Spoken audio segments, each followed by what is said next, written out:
Buonasera a tutti, benvenuti all'ippodromo del Savio di Cesena, prossimi al via partecipanti alla prima corsa. Prova Gentleman di serata, 2 Captain Morgan, 3 Alvaro, 4 Borea Gall, 5 Victory Power, 6 Blue Light, in seconda fila 7 Solista Desi, 8 Becky Black Dante, 9 Rossano. Favorita il numero 6 di Blue Light, Vittorio Miniero in salchi. Macchina che accelera. Blue Light subito al comando nei confronti di Borea Gall, che scende in seconda posizione avanti ad Alvaro. Di fuori rimane Victory Power, allo steccato c'è Captain Morgan, seconda pariglia al largo per Becky Black Dante, poi Solista Desi alla retroguardia Rossano. Questa è la composizione del gruppo dopo 200 metri passati in 15,8, punta in avanti Victory Power.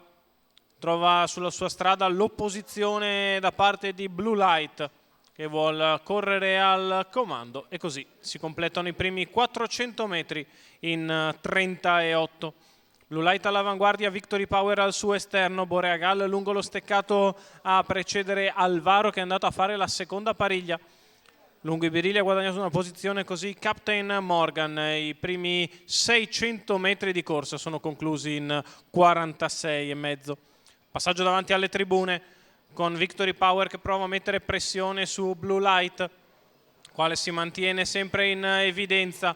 Alvaro in seconda pariglia a precedere Becky Black Dante, alla corda sempre Borea Gall avanti a Captain Morgan. Ultime posizioni per Solista Desi e Rossano.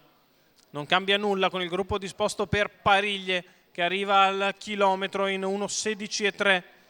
Guida Blue Light, muove in mezzo alla pista Alvaro, che cerca di aggirare Victory Power. Lungo la corda sempre Borea Gall a precedere Captain Morgan, in mezzo alla pista anche Becky Black Dante. Alvaro che ha superato Victory Power in calo, ma non riesce ad andare più avanti del salchi di Borea Gall. Si stacca in vantaggio Blue Light a 400 metri dalla conclusione.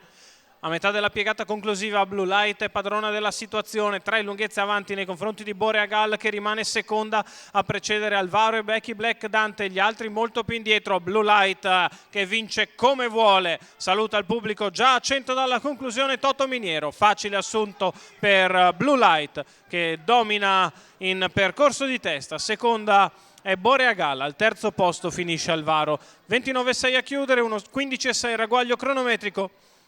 Successo per Blue Light, Vittorio Miniero, Sabina Breccia, l'azienda agricola dell'avvocato, che è proprietaria ovviamente nella persona di Vittorio Miniero della femmina da Philip Rock, che prosegue l'ottimo periodo di forma, vince in semplice percorso di testa, il numero 6 di Blue Light.